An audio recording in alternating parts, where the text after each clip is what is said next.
te bénisse. Alors, ce soir encore, nous voulons avancer avec notre thème, comment il faut se conduire dans la maison de Dieu. J'ai toujours aimé un verset, si on peut nous mettre, Éphésiens 5, 15. Et ce mot-là, on ne l'entend pas trop en français. Hein? On dit, prenez donc garde de vous conduire avec circonspection. Chaque fois quand on était jeune, quand on avait ce verset, on se trompait toujours. Hein? Prenez donc garde de vous conduire avec circonspection. Et non comme des insensés, mais comme des sages. Donc on voit que Dieu nous exhorte. Il y a plusieurs textes dans la Bible où Dieu nous exhorte de la manière dont on se conduit si nous voulons voir la main de Dieu, la gloire de Dieu. Si on peut mettre ça en semeur, que les gens comprennent, circonspection, c'est quoi? Mettez-moi en version semeur. Parce qu'on dit, ah pasteur, c'est quoi ce français là? Ah, c'est la Bible. Hein? On dit quoi? Veillez donc avec soin à votre manière de vivre et ne vous comportez pas comme des insensés, mais comme des gens sensés. Français courant, pour terminer.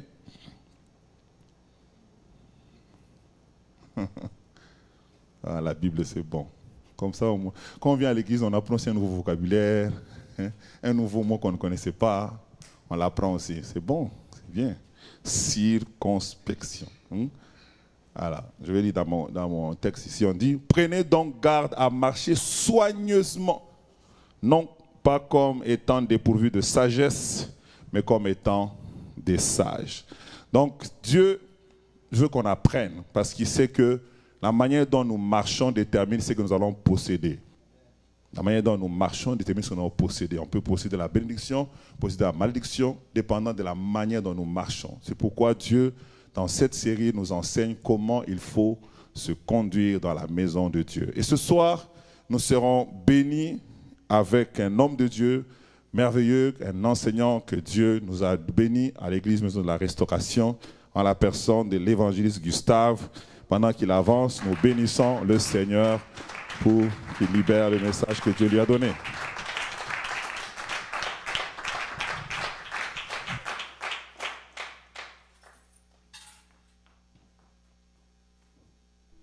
Alléluia. Amen. Alléluia. Amen.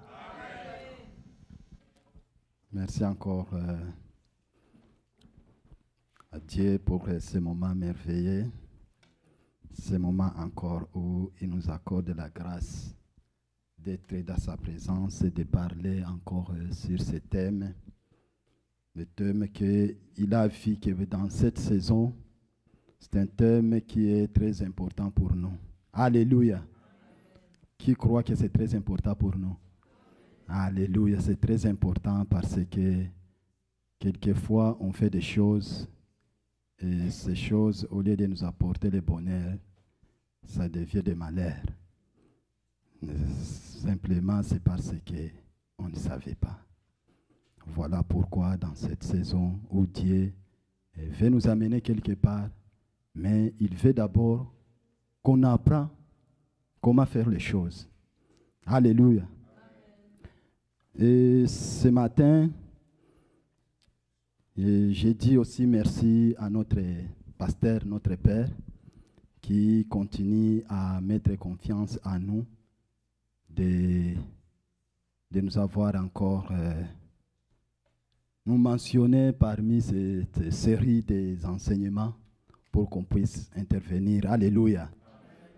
Et merci à vous aussi, comme le pasteur l'a dit déjà, vous avez accepté dans cette pluie, malgré que ça faisait des inquiétudes, mais vous êtes là. Alléluia. Cela démontre combien vous aimez Dieu, combien vous aimez aussi apprendre des choses de Dieu. Alléluia. Et ce soir, nous avons commencé notre message. Et je vais prier pour commencer. Père, dans le nom puissant de Jésus, je te dis encore merci. Merci parce que c'est toi qui le permets que je sois encore là devant tes enfants. C'est toi qui le permets, tant de Père qui est aux cieux, pour que je puisse intervenir dans cette série de messages. Merci parce que, Seigneur, tu as quelque chose, Abba Père, que tu as prévu pour tes enfants et que tu m'as choisi comme une phase ou un canal par lequel ces choses soient reconnues. Père, je te loue, je me laisse dans tes mains. Je prie tant de Père qui est aux cieux, que ma personnalité puisse s'effacer, que toi seul, tant de Père, tu parles à travers de moi. Père, inspire les pensées de mon cœur et les paroles de ma bouche, dans le nom de Jésus. Amen. Alléluia. Nous sommes en train de parler sur ce thème, comment se conduire dans la maison de Dieu. Et je vais faire rappel à ce qu'on nous a enseigné le vendredi passé, pour ceux qui n'étaient pas là. Le vendredi passé, on a parlé à propos de ce thème. On a dit que se conduire dans la maison de Dieu, cela rassemble rassemble les comportements, les pensées ou les caractères. Qu'on mentionne encore, c'est l'ensemble des cultures du royaume de Dieu. Alléluia. Et on a vu que le comportement dans la maison de Dieu, ça s'est fait face à son prochain,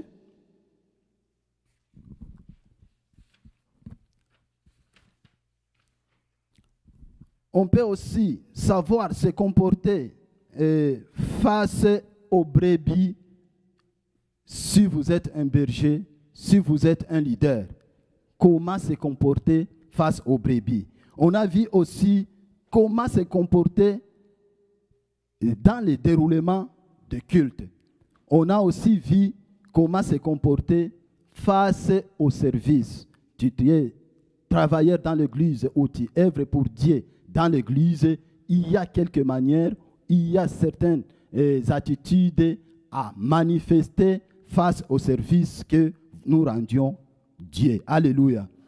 Et on a aussi parlé comment aussi se comporter face aux conducteurs, face à nos dirigeants dans l'assemblée ou dans l'église. Et le 6e point, c'était comment se conduire face à la présence de Dieu. Et parmi tous ces points qu'on a mentionnés, moi j'ai choisi un point à développer parmi ces points. Et j'ai choisi le point numéro 3, comment se comporter dans le déroulement du culte. Alléluia. Amen. Et j'ai trouvé comme sous-thème les 6 choses ou 6 comportements à manifester dans la maison de Dieu, dans le déroulement du culte. C'est ce qu'aujourd'hui nous allons apprendre par la grâce de Dieu. 6 choses ou 6 comportements à manifester dans la maison de Dieu lors du déroulement du culte. C'est bon, excusez. Et quand on voit ce thème, on voit qu'on est en train de parler de se comporter dans la maison de Dieu. Et si nous comprenons tous bien, on ne parle pas dans une maison d'un pasteur. On ne parle pas dans une maison d'un évangéliste. On ne parle pas dans une maison d'un apôtre. On ne parle pas dans une maison d'un docteur. On parle dans une maison de Dieu. Ce n'est pas n'importe qui. Alléluia. Bien-aimés, chaque fois que nous nous réunissons, quel que soit le lieu où nous nous réunissons, nous sommes appelés à comprendre que nous sommes dans la maison de Dieu. Qu'on le voit, qu'on ne le voit pas, nous sommes dans la maison de Dieu. Qu'on le sent, qu'on ne le sent pas, nous sommes dans la maison de Dieu. Alléluia. Et face à cette réalité-là, on va amener ou bien on va développer certains comportements. Alléluia.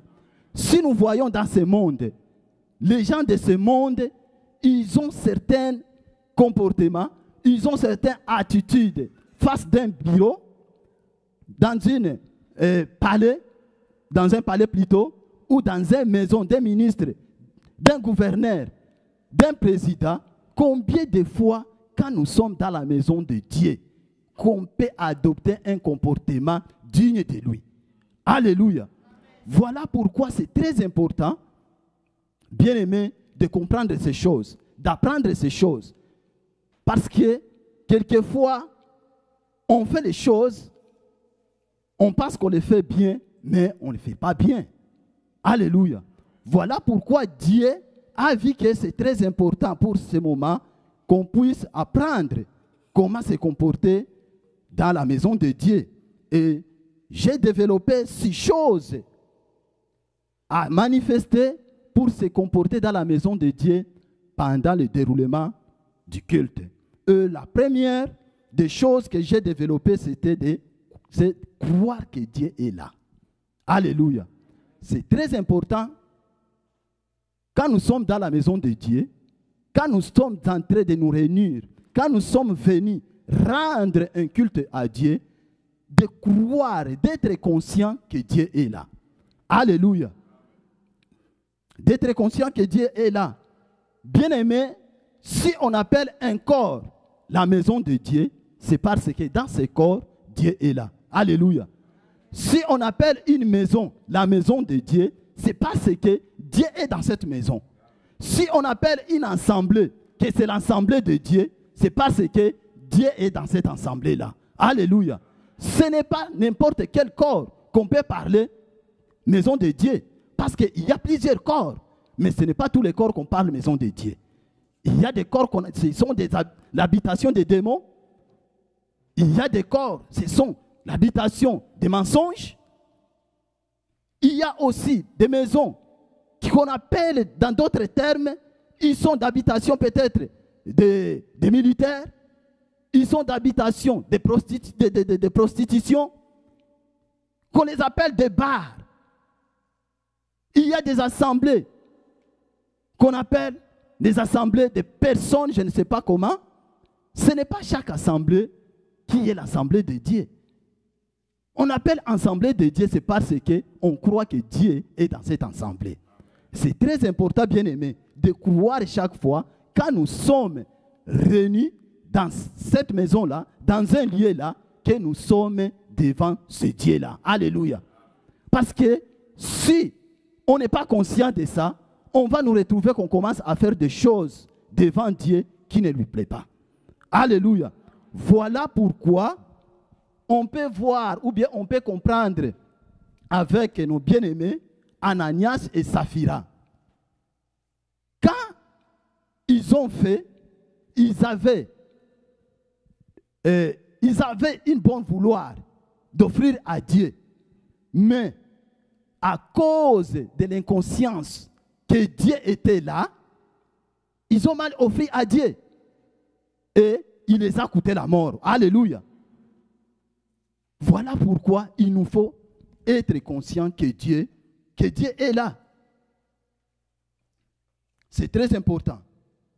Dans Matthieu chapitre 18, verset 20, il dit que « Car là où 2 ou 3 sont assemblés à mon nom, je suis au milieu d'eux. » Alléluia. Bien-aimé, si Ananias et Saphira avaient cette connaissance-là, que là où ils étaient ensemble avec Pierre et les autres, que Dieu était là, ils ne devaient pas mentir. Alléluia. Ils ne devaient pas mentir. Mais parce qu'ils étaient inconscients de la présence de Dieu, ils étaient inconscients que Dieu est là, ils voyaient la face de Pierre, ils voyaient les faces des autres apôtres ou des autres chrétiens qui étaient là à ce moment-là. Ils disaient, ah non, ce sont déjà comme nous. On va juste le parler comme nous voulons. Et puis notre chose va se terminer. Alléluia. Ils ont oublié que quand ils ont dit qu'ils vont offrir à Dieu. Et quand ils vont amener à offrir, ils viennent offrir dans la présence de Dieu. Alléluia. Et cela les a coûté la mort. Seulement à cause de l'inconscience de la présence de Dieu. Voilà pourquoi, bien-aimés, c'est très capital. Quand nous sommes rassemblés, quand nous sommes réunis, quand nous sommes en train de rendre un culte à Dieu, ayons cette conscience que nous venons rendre le culte à Dieu et Dieu est là. Parce que quand nous avons cette conscience-là, bien aimé, notre culte va se dérouler bien. Nous allons rendre à Dieu un culte agréable. Et d'ailleurs, la Bible nous dit de lui rendre un culte agréable. Alléluia. Mais si on n'est pas conscient qu'il est là, on va lui rendre un culte n'importe comment. Alléluia. Mais quand nous sommes conscients que Dieu est là, nous allons faire tout nos mieux pour que nous puissions lui donner ce qui est meilleur.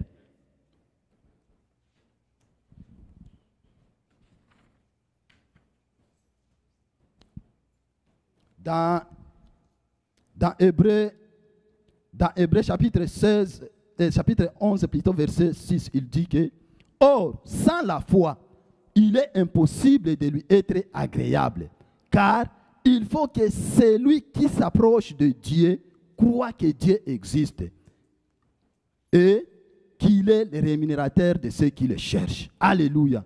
Comme j'ai dit bien-aimés, nos bien-aimés Ananias et Saphira n'étaient pas conscients que Dieu était là. Alléluia. Et ce qui était comme résultat, ils ont été rémunérés. Et ce qui a été rémunéré, c'était la mort.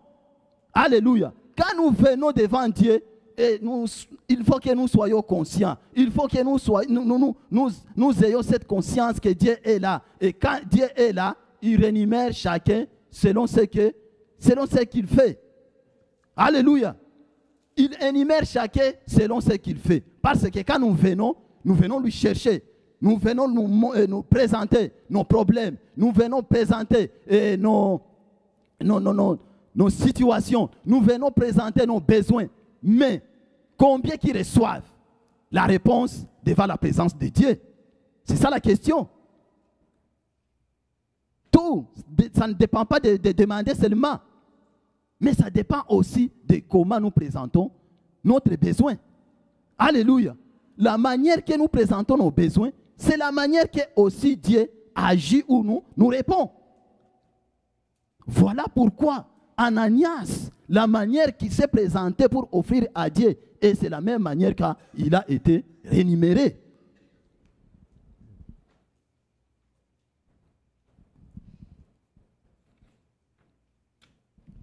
Bien-aimés, il y a aussi cet exemple que le pasteur nous parle chaque fois ici, de ce monsieur qui était le vendeur de café aux États-Unis. À cause aussi de l'inconscience, on peut découvrir qu'il a aussi rémunéré ou il s'est trouvé qu'il n'est pas agréable dans la présence de Dieu. Et ça lui coûtait la mort. Parce que le monsieur, à ceux qui ne connaissent pas cette histoire, il y avait une église qui était à proximité, je ne sais pas, avec un vendeur de café. Et quand le pasteur prêchait, les gens ont commencé à quitter, les clients ont commencé à ne pas entrer dans les cafés, là où on va les cafés, pour venir à l'église. Et le monsieur, voyant ces choses, il dit que non, ça ce n'est pas bon. Ce monsieur est un escroc. Et un jour, avec sa colère, il va se présenter dans l'église ou dans l'assemblée de Dieu, où les gens sont réunis pour adorer Dieu, où les gens sont réunis pour écouter Dieu, et qui va commencer à se complaindre devant l'assemblée. Non, ce monsieur, il vient vous tromper. Ce monsieur, il vient vous tromper. Il est escroc. Il m'a volé tous mes clients. Avec inconscience qu'il est dans la présence de Dieu. Et l'histoire nous dit que ce monsieur, après avoir parlé seulement, il a toussé et il a vomi le sang et il est mort. Alléluia. Bien-aimé, c'est à cause de l'inconscience. Lui qui voyait un escroc, il ne voyait pas le Dieu qui était là. Il a vu un escroc, mais il n'a pas vu le Dieu qui était là. Bien-aimé, l'inconscience de la présence de Dieu peut nous rendre malheureux. Peut nous rendre malheureux. C'est très important. Quelquefois, on est ici dans l'église, on est en train d'adorer, on est en train de chanter, on est en train peut-être de prêcher, mais les autres ne sont pas conscients que nous sommes dans la présence de Dieu. Ils font des choses, ils parlent ici. Ce n'est pas bon. Il nous faut avoir cette conscience de la présence de Dieu. Si nous ayons cette conscience de la présence de Dieu, bien aimé, il y a longtemps qu'il y a des choses que nous n'allons pas faire dans la présence de Dieu. Dans Psaume chapitre 26, verset 8, il est écrit « Éternel, j'aime le séjour de ta maison, les lieux où ta gloire habite. » Bien-aimé, Dieu habite dans sa maison. Dieu habite dans sa maison. Il nous faut être conscient que chaque fois que nous sommes, malgré que ça peut être le 4000 comme celui-ci, mais dès que c'est proclamé, dès que Dieu s'est choisi que c'est sa maison, c'est sa maison. Qu'on le voit ou qu'on ne le voit pas. C'est sa maison, il est là. Et tout ce qui se passe, il est au courant. Tout ce qui se passe, il voit. Tout ce qui se passe, il est au contrôle. Parce que c'est sa maison, il s'est approprié comme c'est son habitation. Alléluia. Bien-aimé, une habitation, quelle que soit, c'est belle, ce n'est pas belle, c'est ton habitation. C'est ton habitation. Et personne ne peut pas venir et commencer à arracher, je ne sais pas de quoi sur ma maison, et parce que ce n'est pas bon, parce que ça ne lui plaît pas.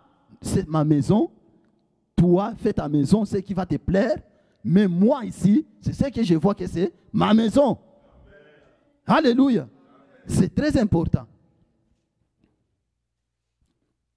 Et la deuxième des choses, chaque fois que nous sommes réunis pour rendre un culte à Dieu, et un autre comportement à avoir, c'est avoir un comportement d'un adorateur.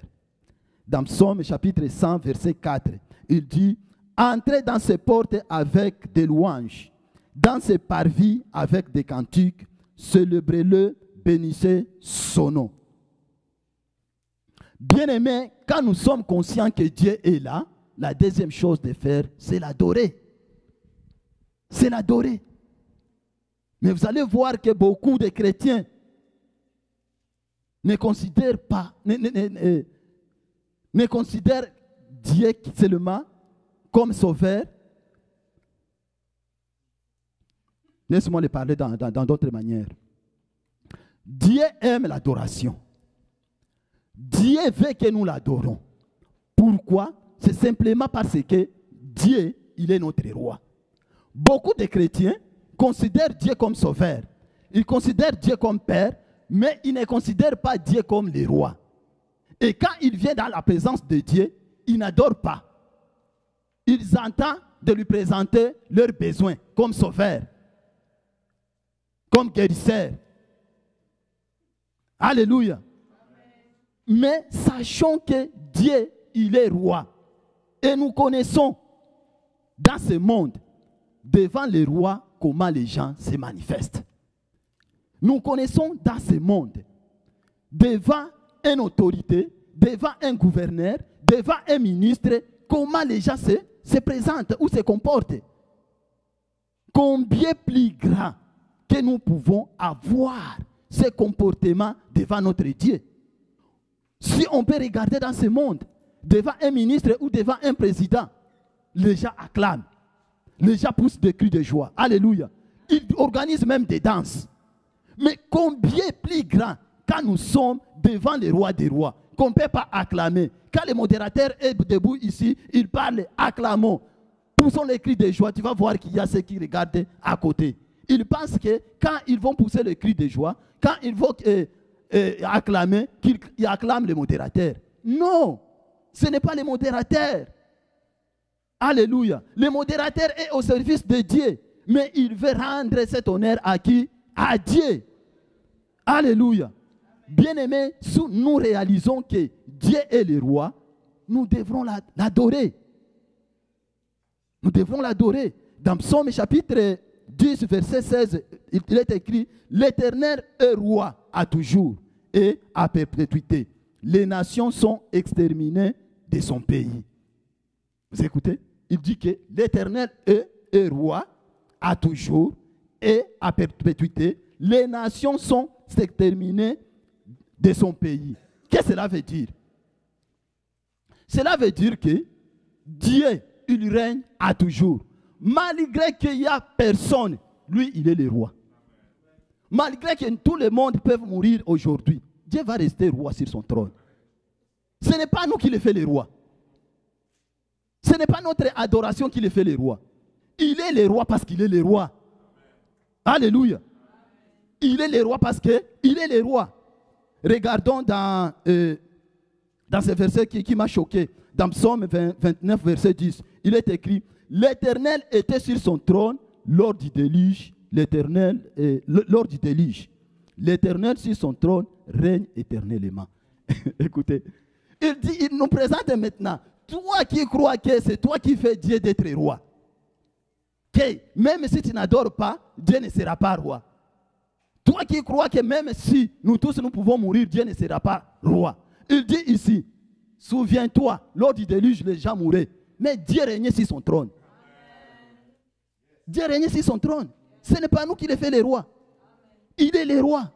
Voilà pourquoi si nous sommes conscients de ça, si nous connaissons ces choses, nous allons l'adorer. Parce qu'il est notre roi. Alléluia.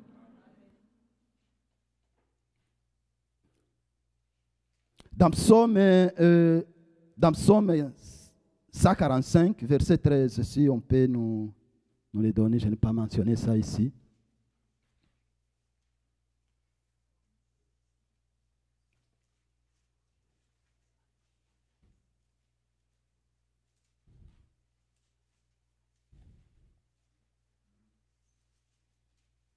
Oui, il dit, ton règne est un règne de tous les siècles et ta domination subsiste dans tous les âges. Tous les siècles. Lui, il a son règne qui est de tous les siècles. Toi et moi, personne ne fait un siècle. Est-ce que c'est moi qui va le faire les rois? Ce n'est pas moi qui va le faire les rois. Lui, il règne dans tous les siècles. Même si je meurs aujourd'hui, il est le roi. Alléluia. Bien-aimés, si nous considérons cela, que ce n'est pas nous qui le fait les rois, nous allons l'adorer comme un roi. Parce que nous sommes dans sa présence. Et d'ailleurs, la Bible nous dit, dans Psaume 98, verset 4 à 8, il dit: poussez vers l'Éternel de cris de joie, vous tous habitants de la terre, faites éclater votre allégresse et chantez, Chantez à l'Éternel avec la harpe. Avec la harpe, chantez des cantiques. Avec les trompettes et au son du corps. Poussez des cris de joie devant les rois. L'Éternel. Que la mer retentisse avec tout ce qu'elle contient. Que le monde et ceux qui l'habitent éclatent l'allégresse. Que toutes les montagnes poussent des cris de joie. Bien-aimés, qu'on le veuille ou qu'on ne le veuille pas, nous sommes censés de pousser les cris de joie devant les dieux. Parce qu'il est le roi. Sinon, toi, si tu ne pousses pas les cris de joie, moi, si je ne pousse pas les cris de joie, ces choses qu'il a créées vont pousser les cris de joie pour lui. Alléluia. Voilà pourquoi on ne peut pas avoir cette... c'est quoi encore? Non, il y a un terme que je cherche là. C'est l'orgueil. On ne peut pas avoir cet orgueil devant Dieu que si moi je ne l'adore pas, lui aussi il verra, mon adoration ne doit pas monter. Ça doit monter, mon bien-aimé. Ça doit monter. Oui, parce que les montagnes vont l'adorer, les océans vont l'adorer, les mers vont l'adorer, les forêts vont l'adorer. Et d'ailleurs, si nous regardons, ton cri et mon cri, ça se limite dans ces quatre coins. Ah oui? Ça se limite dans ces quatre coins. Mais si regardons l'océan, partout où il passe, il lui crie. Alléluia. Partout où il passe, il lui crie. Mais comment tu vas intimider Dieu avec ton adoration? Avec ton cri qui est limité ici. Tu ne peux pas l'intimider. Voilà pourquoi tu es censé de l'adorer seulement. Tu n'as pas le choix. Oui, tu n'as pas le choix. Tu n'as pas le choix de l'adorer.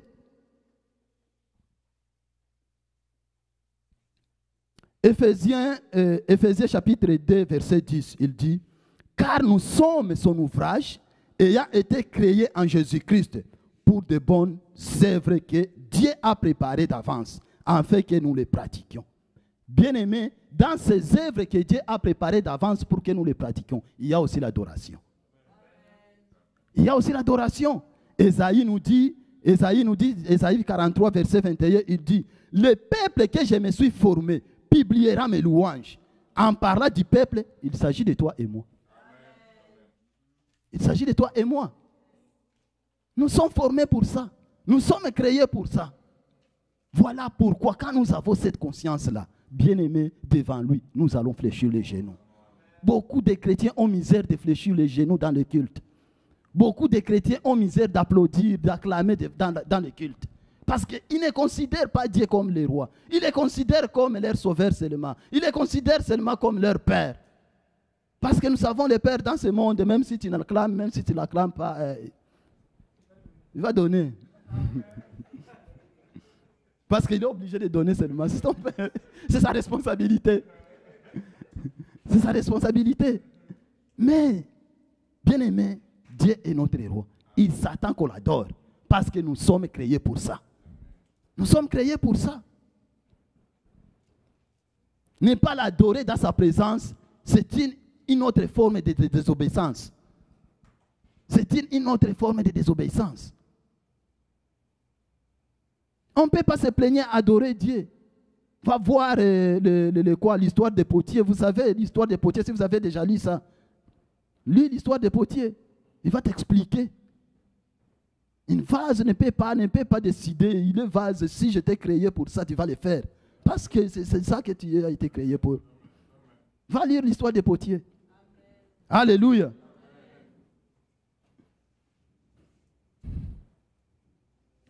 Dans Psaume chapitre 95, versets 1 à 7. C'est un psaume aussi qui est... Si on peut nous donner ça, je n'ai pas écrit ça dans mon cahier, s'il vous plaît.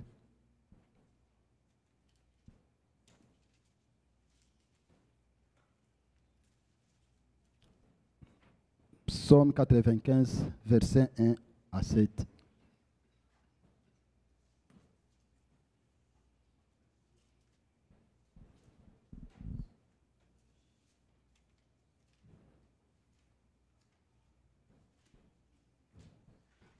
Dans ma Bible.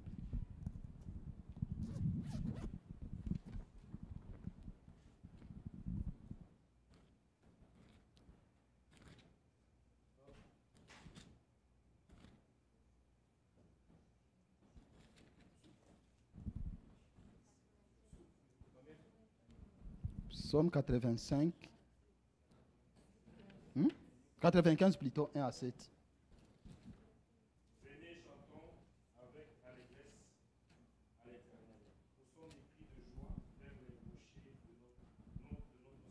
Allons devant de lui avec des louanges, faisons retentir des cantiques en son honneur. Car l'Éternel est un grand Dieu. Il est un grand roi, au-dessus de tous les dieux. Il tient dans sa main les profondeurs de la terre et les sommets des montagnes sont à lui. La mer est à lui, c'est lui qui l'a fait. La terre aussi. Ses mains l'ont formé. Venez, prosternons-nous et humilions-nous. Fléchissons les genoux devant l'Éternel, notre Créateur. Car il est notre Dieu, et nous sommes le peuple de son pâturage. Le troupeau que sa main conduit. Oh, si vous pouviez écouter aujourd'hui sa voix. Alléluia. Si vous pouvez écouter aujourd'hui sa voix qui parle ici, c'est sa voix.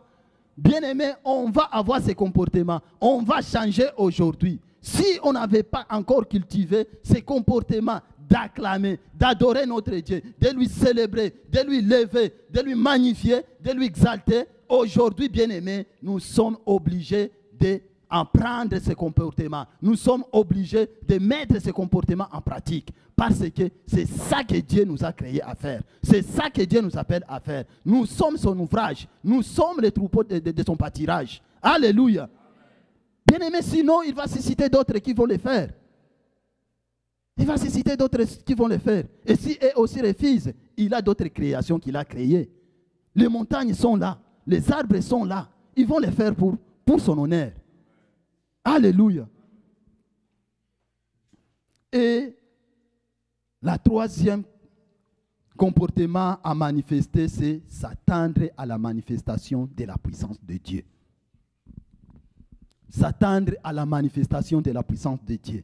Bien-aimés, si nous sommes conscients, si nous développons les comportements d'être conscients de sa présence, développons les comportements de l'adorer, nous allons aussi développer les comportements de s'attendre à sa puissance. Alléluia. Dans Psaume 63, verset 3, il dit « Ainsi, je te contemple dans les sanctuaires pour voir ta puissance et ta gloire. » Alléluia. Bien-aimé, notre Dieu est un Dieu puissant. Notre Dieu, il demeure dans sa maison. Et notre Dieu manifeste sa puissance dans sa maison. Alléluia. Et Dieu aime quand nous nous attendons qu'il manifeste sa puissance. Parce qu'il aime ça. Si on peut regarder avec Moïse. D'ailleurs, c'est l'exemple que je vais donner plus tard. Laisse-moi lire ce verset. Psaume, on a déjà lu le psaume 26, verset 8, qui a dit que c'est le lieu où habite la gloire de Dieu. La maison de Dieu, c'est le lieu où habite sa gloire. Bien aimé, la gloire de Dieu ne se limite pas seulement à sa présence. Non, on a déjà appris ici, avec des enseignements, que la gloire de Dieu peut signifier trois choses. Il peut signifier les kabotes, il peut signifier les doxa, il peut signifier aussi les shekinah. Et les shekinah, dans sa définition, on comprend que les shekinah, c'est la manifestation de la présence de Dieu. Quand Dieu se manifeste dans sa grandeur, il manifeste sa puissance qu'on voit. Alléluia. Quand Dieu se manifeste dans sa grandeur, dans l'église, on voit ce n'est que sa puissance. On ne voit pas sa face, on voit sa puissance. Alléluia. Et c'est sa puissance qui est agissante. Sa puissance qui agit dans nos vies. Sa puissance qui nous libère. Sa puissance qui répond à nos besoins. Alléluia. C'est ce qu'on voit. Voilà pourquoi, quand nous sommes dans la maison de Dieu, nous nous attendons aussi que Dieu manifeste sa puissance. Qu'il agisse dans nos vies. Qu'il agisse dans nos situations. Bien-aimés, il nous faut développer ces comportements. Il ne nous faut pas être comme des religieux qui entrent dans l'église et ils sortent comme ça, ils ne s'attendent à rien de Dieu, à la part de Dieu. Bien-aimés, nous allons développer ces comportements parce que Dieu est puissant et il veut manifester sa puissance. Mais quelquefois, c'est nous qui faisons barrage que Dieu manifeste sa puissance parce qu'on ne s'attend pas à ça. Et quand Dieu voit que nous ne sommes pas intéressants, lui aussi dit, je laisse tomber. Alléluia.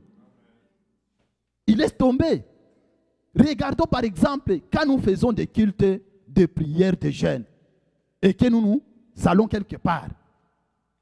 Dès que nous mettons dans notre conscience que nous allons faire la prière, nous allons chercher Dieu, nous savons que Dieu répond aux prières, qu'est-ce que nous voyons? Dieu se manifeste. Il répond. C'est parce que nous allons là avec cette conscience-là. Alléluia. Et chacun s'attend que Dieu va répondre à mes besoins. Que Dieu va agir dans mes situations, dans mes problèmes. Mais si ces comportements-là, nous les cultivons, et que chaque fois que nous réunissons dans l'église, nous avons cette attitude, vous allez voir que chaque fois que nous nous réunissons, Dieu va manifester sa puissance. Alléluia. Il va manifester ça. Parce qu'il est puissant. Et il aime manifester sa puissance. Voilà pourquoi dans Éphésiens, je vais voir, non, dans Corinthiens. Dans Corinthiens chapitre 4, verset 20. Dans Corinthiens chapitre 4, verset 20, il est écrit, car le royaume de Dieu ne consiste pas en parole, mais en puissance. Qu'est-ce que cela veut dire? Le royaume de Dieu, le mot royaume ici, ça signifie gouvernement, ça signifie règne de Dieu. Et Dieu ici, dans sa parole, on parle que son règne, son gouvernement ne consiste pas en parole. Ce n'est pas des lois seulement qu'il donne. Ce n'est pas des paroles seulement qu'il donne. Fais ceci dans l'église.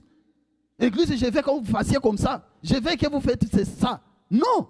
Mais Il dit qu'il manifeste aussi sa puissance. Ça consiste aussi à manifester sa puissance. C'est ça le règne de Dieu. Ce n'est pas seulement des paroles, mais ça consiste aussi à manifester sa puissance. Parce qu'il est puissant. Il règne aussi avec puissance. Il règne aussi avec puissance.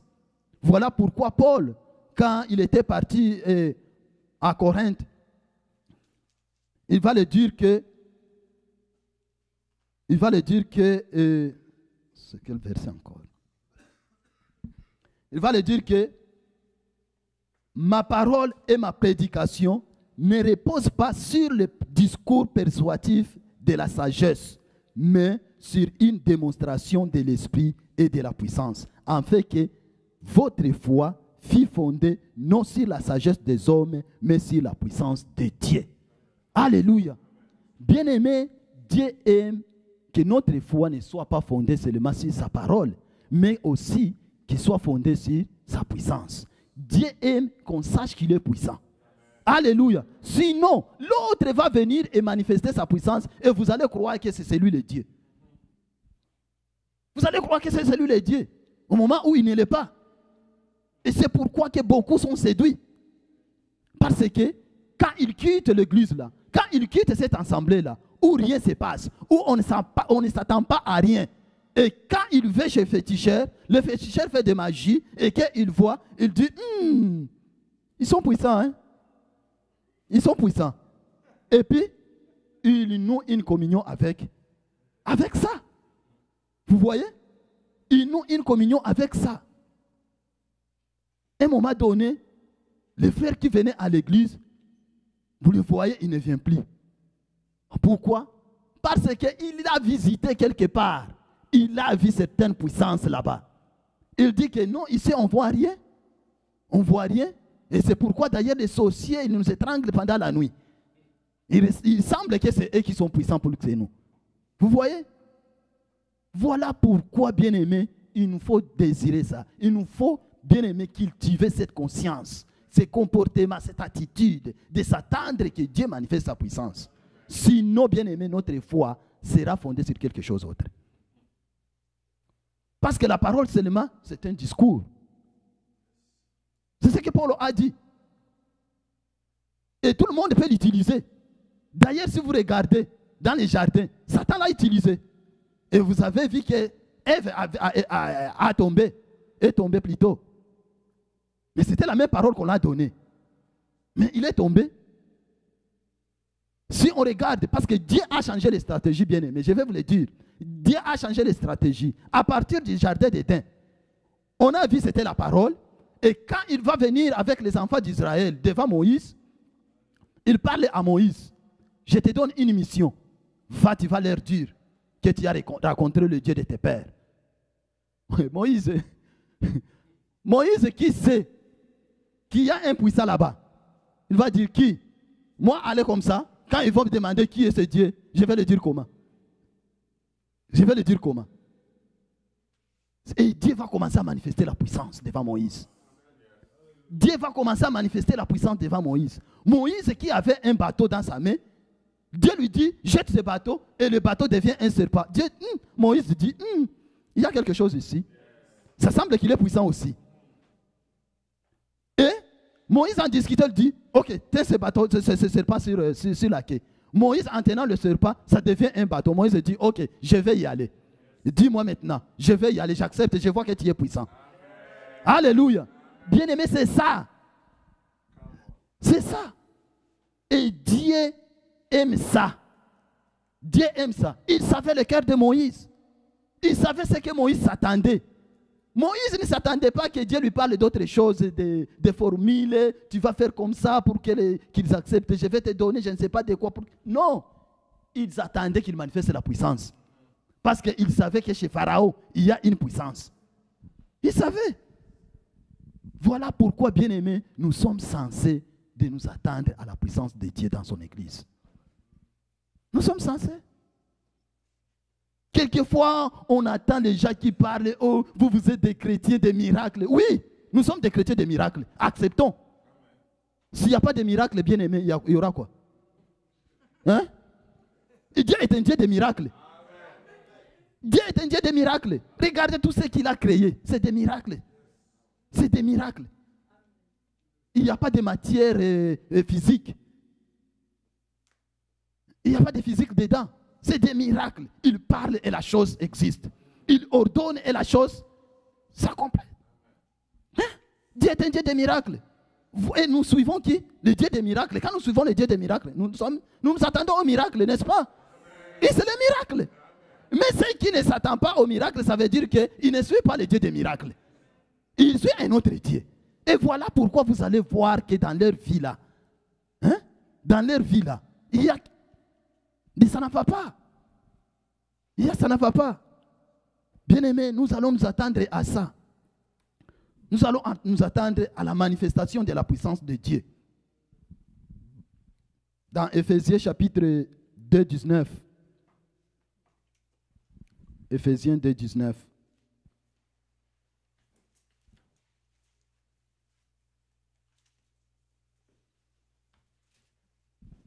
Il dit, ainsi donc, vous n'êtes plus étrangers, ni des gens de dehors, mais vous êtes concitoyens, les saints, les gens de la maison de Dieu.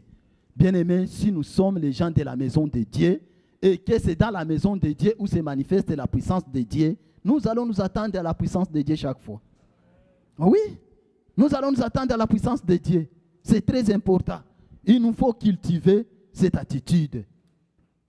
Jésus lui-même a dit à son tour aux gens, si nous disons Jean chapitre 10, verset 37 à 38, lisons Jean 10.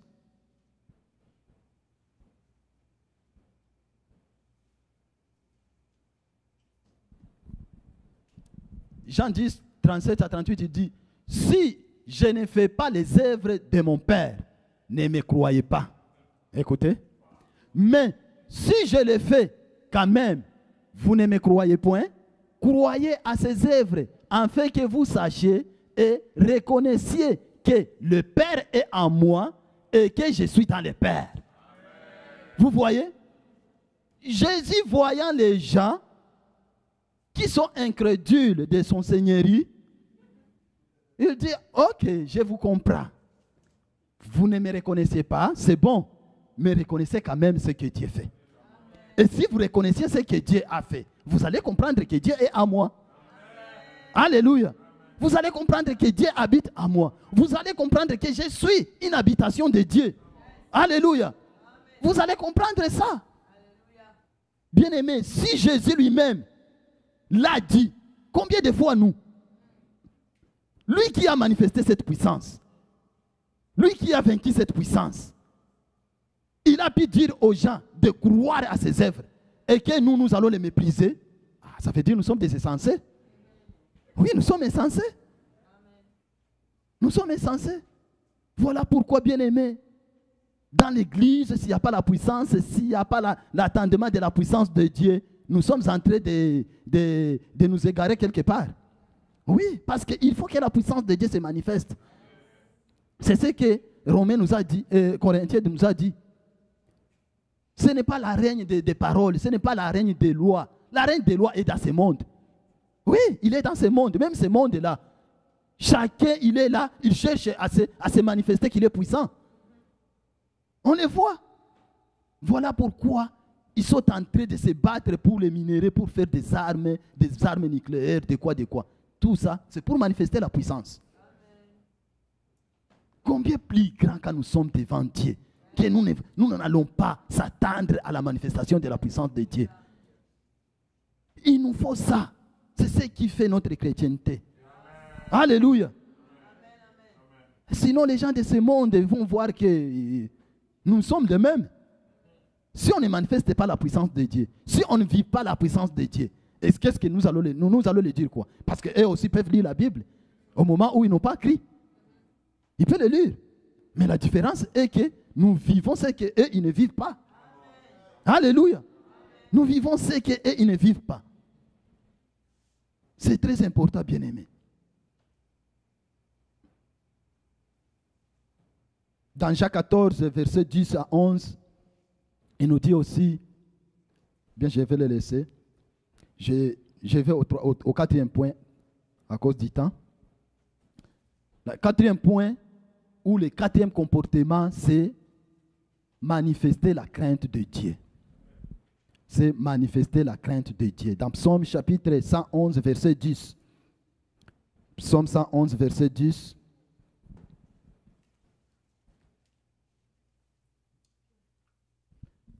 Psaume 111, verset 10 indique que la crainte de l'Éternel est le commencement de la sagesse. Tous ceux qui l'observent ont une raison saine. Sa gloire subsiste à jamais. Bien-aimé, la crainte de Dieu, ici on dit que c'est le commencement de la sagesse. Et tous ceux qui observent ça, ils ont une raison saine. Et la gloire de Dieu subsiste dans cette maison-là. La maison où il y a la crainte de Dieu, la gloire de Dieu, la manifestation de la présence de Dieu, la présence de Dieu lui-même, n'abandonne pas dans cette maison-là. Dieu est là parce qu'il y a la crainte. S'il y a les choses qui font fuir Dieu dans une maison, c'est manque la crainte de lui. Alléluia. C'est manque la crainte de lui. Bien-aimé, la crainte de Dieu est très importante dans notre vie. Ici, on nous dit que c'est un comportement qui nous donne une raison saine. Bien-aimé, quel que soit le titre, quel que soit le diplôme, quelle que soit la connaissance, je vais vous le dire parce que ce sont des expériences que j'ai déjà vues, ou c'est que je suis en train de voir, ou c'est ce que je sonde, j'ai déjà fait le sondage. Bien-aimé, celui qui ne crée pas en Dieu, quel que soit il est qui son nom, sa raison n'est pas saine. Allez voir dans ce monde, ce sont les gens-là que nous considérons qui sont intelligents, qui ont des mauvais comportements, qui font des mauvaises choses. Que même quelqu'un qui est de bas niveau, il ne peut pas les faire. Il ne peut pas les faire. J'ai déjà regardé beaucoup. Ils sont appelés des ingénieurs, des docteurs, je ne sais pas, des politiciens, des ministres, des gouverneurs. Mais si tu regardes ce qu'ils font, bien aimé, tu vas se demander, est-ce que leur raisonnement est comment? Il fait des choses tellement terribles, mauvaises, que tu ne peux pas s'attendre. Que tu ne peux pas même penser que c'est telle personne qui fait ça. À cause de son niveau, peut-être d'intelligence, à cause peut-être de son titre, tu ne peux pas penser qu'il peut faire ça. Mais c'est celui qui le fait. Mais c'est celui qui le fait. Pourquoi? C'est parce que la crainte de Dieu n'est pas dans lui. Il n'y a pas la crainte de Dieu dans lui. Qu'on ne te trompe pas, qui que ce soit dans ce monde, s'il n'a pas la crainte de Dieu, bien aimé, son raisonnement n'est pas sain. Ce n'est pas sain. Ce qui fait le raisonnement qui soit sain, c'est la crainte de Dieu. Ici, on dit que c'est le commencement de la sagesse. Qu'est-ce que la sagesse? La sagesse, c'est cette capacité-là de faire des choses comme il faut. C'est ça la sagesse. Mais s'il n'y a pas la crainte de Dieu, il n'y a pas la sagesse. Comment tu vas faire les choses comme il faut là où tu ne crains pas Dieu? Il faut que la sagesse de Dieu vienne à toi pour que tu commences à faire les choses comme il faut. Voilà pourquoi les sages de ce monde-là, qu'on ne se trompe pas, qui sont des sages, ne sont pas des sages.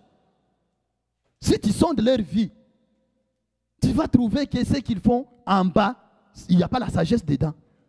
Il n'y a pas la sagesse. Parce qu'ils font tout ce qu'ils font, ils le font avec leurs pensées. Tout ce qu'ils font, ils le font avec leurs désirs. Alléluia. Mais ils n'ont pas la crainte de Dieu. Mais quand il y a la crainte de Dieu, tu vas faire ce qui plaît à Dieu. Tu vas faire ce qui est conforme à la parole de Dieu. Tu vas faire ce qui est conforme à la volonté de Dieu. Voilà pourquoi, bien-aimés, si nous développons ces comportements, bien-aimés, nous allons voir que la gloire de Dieu ne doit pas abandonner nos assemblées. La gloire de Dieu ne doit pas abandonner. Ça sera toujours là. Bien-aimés, la crainte de Dieu nous donne cette capacité de faire les choses bien.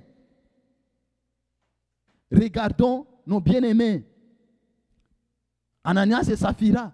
Ils ont fait des choses parce qu'ils ne craignaient pas Dieu. Ils ont fait des choses parce qu'ils ne craignaient pas Dieu. Mais regardons après maintenant. Si on lit dans Actes chapitre 5, versets 12 à 11. Il dit que dès que plusieurs ont commencé, lisons d'abord. Il dit qu'une grande crainte s'empara de toute l'assemblée. Et tous ceux qui apprirent ces choses, ils parlent des choses, ce qui s'est passé pour Ananias et Saphira, leur mort. Continuons. Beaucoup de miracles et de prodiges se faisaient au milieu du peuple par les mains des apôtres. Ils se tenaient tous ensemble au portique de Salomon. Alléluia.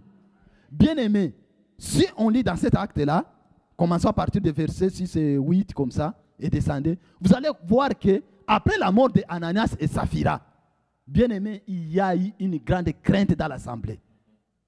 Il y a eu une grande crainte dans l'assemblée. Et la Bible nous dit, ce que nous venons de lire, que les miracles ont commencé à se manifester. Beaucoup de miracles. Pas les miracles, on dit beaucoup. Si c'est beaucoup, ça veut dire c'est beaucoup, bien-aimé.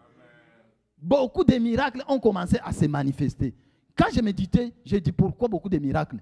C'est seulement parce que la crainte est venue dans les gens. Les gens ont eu la sagesse de commencer à faire les choses. Alléluia. De commencer à faire les choses bien. Celui qui chantait avec nonchalance a commencé à chanter avec dévouement. Alléluia. Celui qui venait à l'église ou dans l'assemblée avec retard, il est devenu ponctuel à l'église. Alléluia.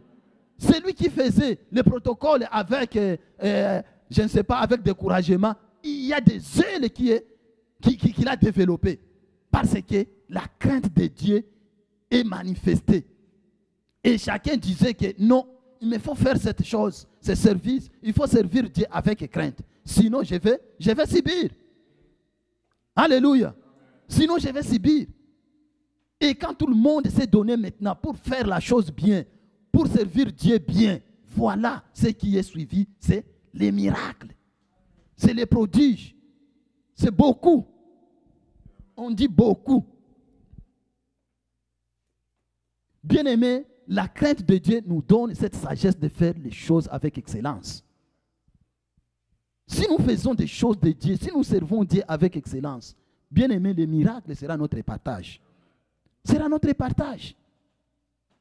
Si nous considérons l'œuvre de Dieu, si nous mettons à cœur l'œuvre de Dieu, bien-aimés, Dieu va faire tout ce que nous avons besoin. Dieu va se manifester dans nos vies. Parce que ce qui bloque aussi la gloire de Dieu, on a vu, c'est ça, c'est la manque de crainte. C'est la manque de crainte. Mais si Dieu nous dit aujourd'hui, évangéliste Gustave, parle à l'église qui aura sorti samedi. Et puis quand je viens ici à l'église, je me trouve, je suis avec des personnes seulement. Regardons.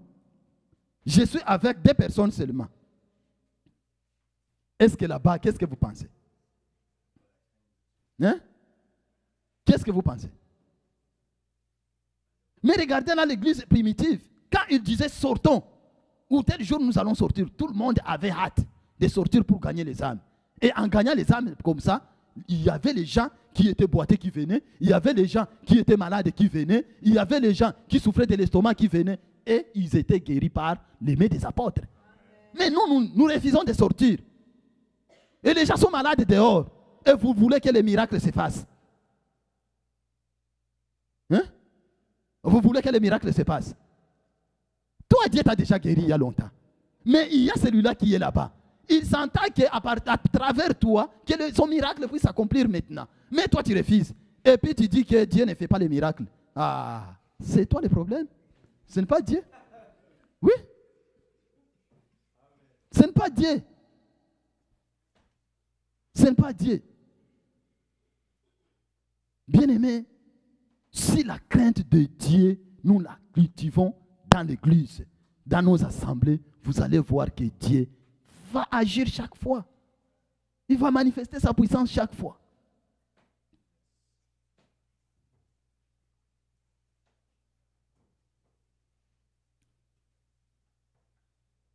Hébreux chapitre 12, versets 28 à 29.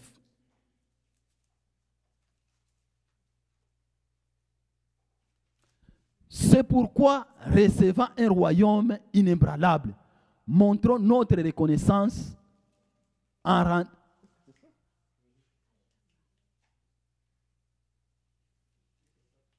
Oui?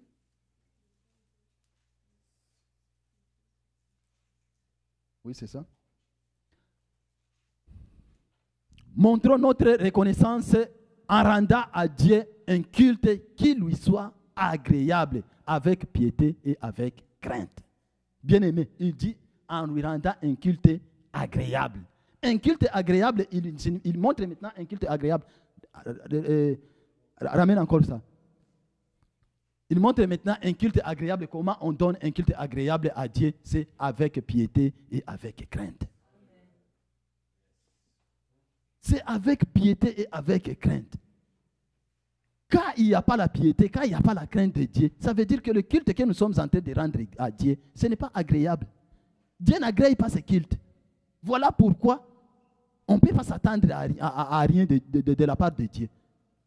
Parce qu'il n'y a rien que Dieu va manifester. Parce qu'il n'est pas, ça ne lui plaît pas ce que nous faisons. Ça ne lui plaît pas. Mais quand il y a la crainte, bien aimé, vous allez voir que la gloire de Dieu sera notre partage.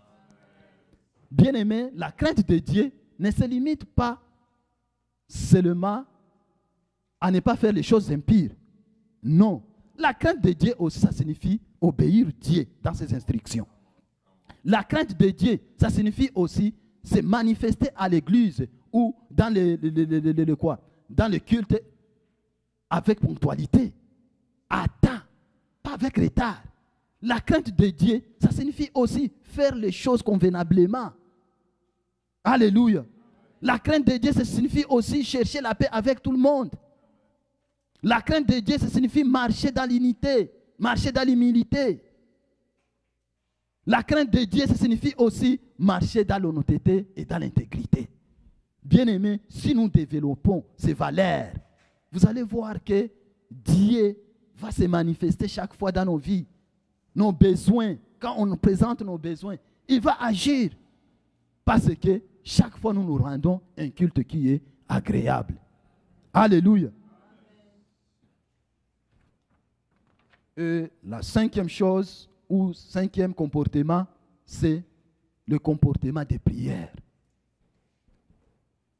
Bien-aimé, la prière est notre manière de communiquer avec Dieu.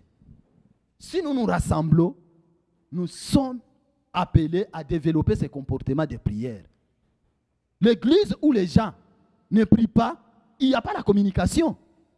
Et vous savez, même dans les entreprises où nous travaillons, ce qui peut tuer l'entreprise ou le travail, c'est manque de communication. Chaque fois qu'il n'y a pas une communication, ou bien chaque fois que la communication n'est pas bonne, vous allez voir que les choses ne peuvent pas marcher bien. Voilà pourquoi vous allez voir que beaucoup investissent dans des compagnies, je ne sais pas, dans des gouvernements. Ils investissent d'argent dans la communication, parce que c'est très important. La communication est très importante. Et la communication et la prière est notre manière de communiquer avec Dieu. Alléluia. Dieu, quand nous nous assemblons devant sa présence, il s'attend aussi que nous communiquions avec lui. Il s'attend qu'on nous parle. Alléluia. Il s'attend qu'on lui parle. Quel est ce roi qui va voir son peuple venir autour de lui et terminer 2 heures, 1 heure, 3 heures, personne ne lui parle pas? Est-ce qu'il va dire quoi? Est-ce que ces gens, ils m'aiment ou ces gens, il y a quoi? Quelque chose ne marche pas dans leur vie. Alléluia. Et Dieu nous voit. Quelquefois, nous venons dans sa présence, nous venons dans lui rendre un culte, mais on ne lui parle pas. Et puis Dieu dit, ok. Il te regarde, il me regarde et dit, ok, toi tu es venu accompagner les autres. Voilà pourquoi vous allez voir que après l'église ou après un culte, il y a des gens qui sortent en état joyeux et les autres tristes. Pourquoi? Simplement, c'est parce qu'ils ne communient pas avec l'esprit. La prière est la façon de communier avec l'esprit de Dieu. Alléluia. Mais si nous ne communions pas avec l'esprit, l'esprit ne doit pas répandre les joies, la joie plutôt dans nous. Voilà pourquoi on sort qu'on est triste. Tu es venu peut-être joyeux, mais dès que tu entres dans l'église, tu te calmes. Tout ce qui se passe, toi, tu regardes. À un moment donné, tu sors et tu n'as rien reçu. Bien-aimé, le culte, c'est une chose spirituelle ou sacrée. C'est spirituel. Il y a des choses qui se passent pendant le culte. Beaucoup de choses se passent pendant le culte. Parce que nous ne voyons pas. Parce que nous ne sentons pas quelquefois. Mais on les prend d'ordinaire. Mais c'est spirituel, bien-aimé. Et Dieu est là. Et Dieu voit tout cela. Il s'attend qu'on communique. Il s'attend qu'on communie. Et la manière de communiquer avec Dieu, c'est la prière. Quand on adore, on prie. Quand c'est le temps de prière, priez. Parce que tu es en train de communiquer avec Dieu. Tu es en train de communier avec Dieu. Alléluia. Dans Apocalypse chapitre 3, verset 20, il dit, et donne-nous Apocalypse, chapitre 3, verset 10, il dit, voici, je me tiens à la porte et je frappe. Si quelqu'un entend ma voix et ouvre la porte, j'entrerai chez lui, je souperai avec lui et lui avec moi. Bien-aimé, oui, c'est bien sûr. Tu as ouvert la porte le jour où tu as reçu le salut. Le Saint-Esprit est venu en toi. Il est dans ton esprit. Il habite en toi. Mais il attend que tu communies. C'est ça qu'il dit. Il attend que tu communies. Il vient pour communier. Il ne vient pas pour s'asseoir seulement comme ça. Alléluia. Il attend pour communier. Tu vas communier avec lui. Lui, il va souper. Toi aussi, tu vas souper. Mais quand tu viens dans sa présence, tu ne communies pas avec lui. Mais tu vas souper comment? Tu ne soupes pas. Parce qu'il n'y a pas la communion. Il n'y a pas la communion. Il est venu à nous pour que nous puissions communier. Alléluia. Et c'est la prière qui est aussi la voie de communier avec l'Esprit.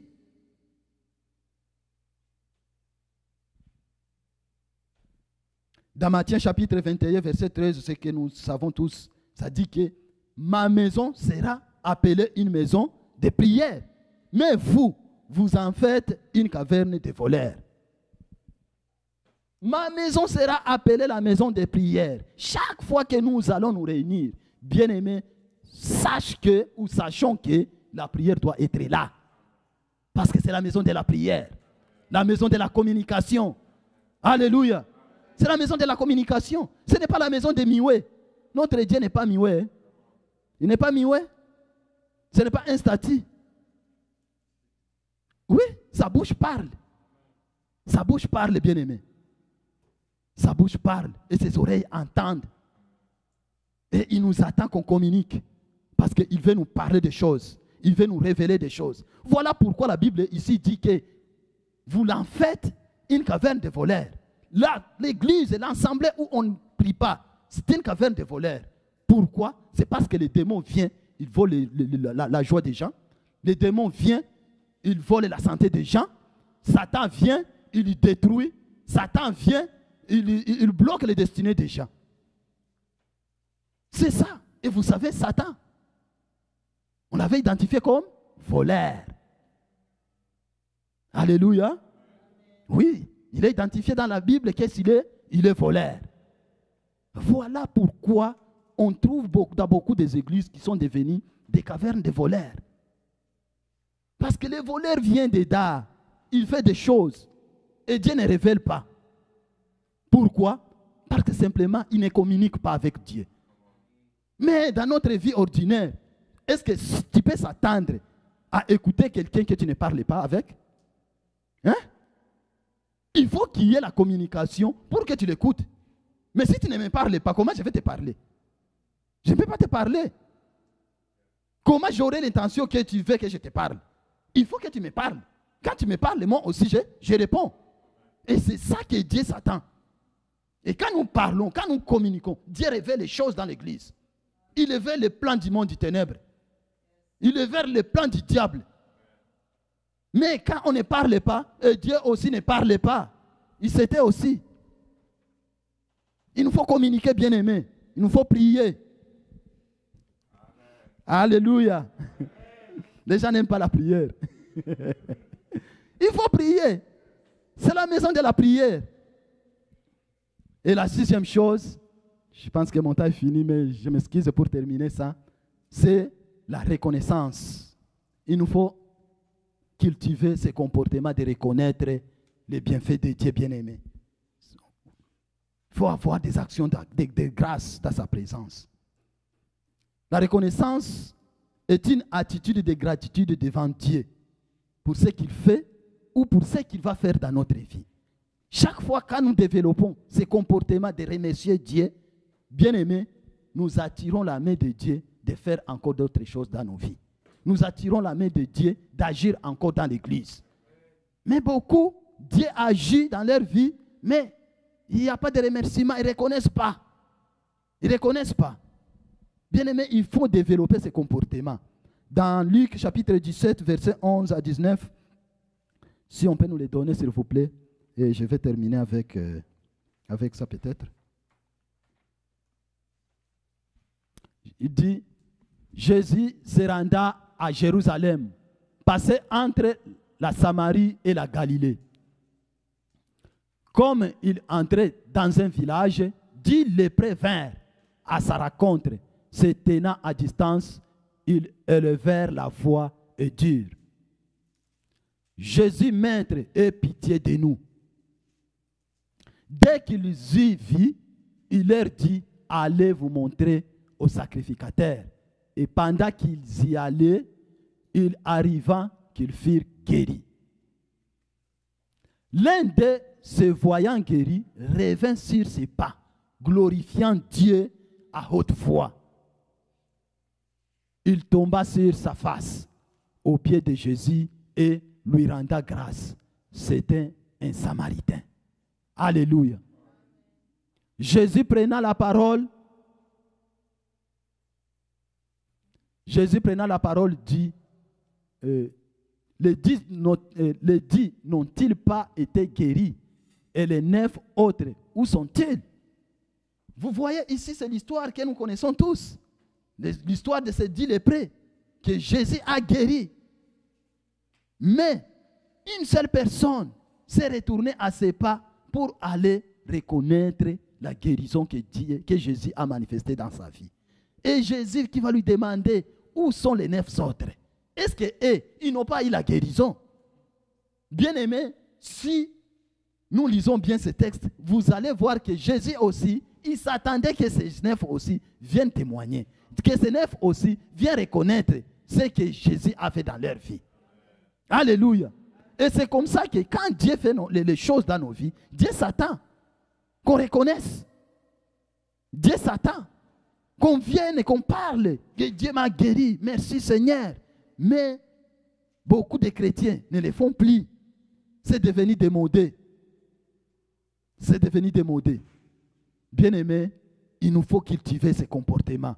Parce que ça plaît aussi à Dieu. Pas seulement lui plaire, parce que ça publie sa réputation. Alléluia. Et quand on vient, on reconnaît devant tout le monde que Dieu m'a guéri. Celui qui est malade là-bas, il va aussi chercher le moyen comment arriver à être guéri aussi. Alléluia. Il va reconnaître que Dieu est puissant, qui guérit.